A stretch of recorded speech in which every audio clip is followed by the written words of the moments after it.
Tu utilises souvent les moyens d'échange des personnes rencontrées dans des groupes WhatsApp pour pouvoir faire des transactions au pays. Alors, je dois te dire ceci. Reste jusqu'à la fin parce qu'un proche à moi a vécu une scène vraiment terrible. Donc, il a failli perdre beaucoup. Oui.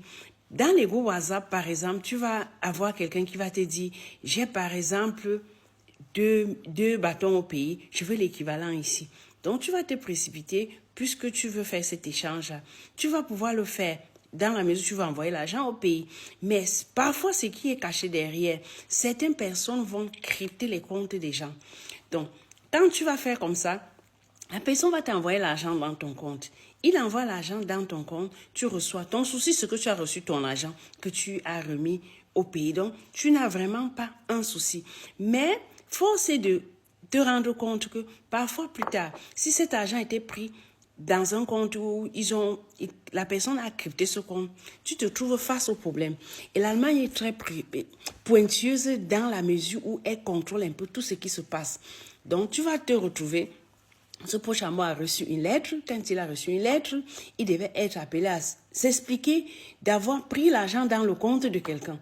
Donc, il s'est retrouvé, la transaction était déjà passée, il ne pensait plus à ça. Il a été convoqué à la police, il est allé, il a dû s'expliquer.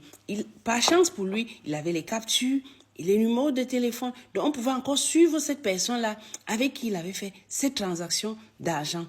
Donc, c'est là où il a été sauvé. Donc, imaginez un peu que s'il n'avait plus de contact, il n'avait pas fait des captures, ce n'était pas traçable, il devait se retrouver face au véritable problème. Il devait se retrouver comme étant un blanchisseur.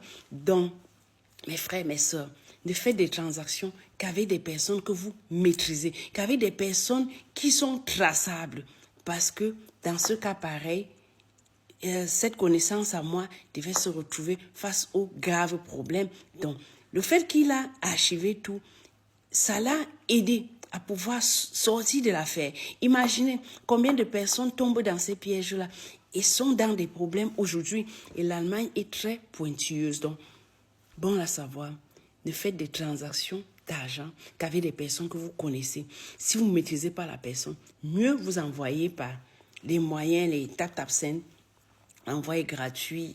Il y a beaucoup de ces sociétés là où on envoie gratuitement au pays, on va juste payer les frais de retrait. Donc, faites attention, évitez les problèmes parce que chaque problème que tu as en Allemagne te suit, reste dans ton dossier. Donc, ne faites des transactions qu'avec des circuits que vous maîtrisez, avec des personnes que vous maîtrisez pour éviter les problèmes. Merci, abonnez-vous et surtout partagez pour réveiller des personnes. Peut-être dans d'autres pays européens, cela se passe aussi. Mais en Allemagne, faites attention.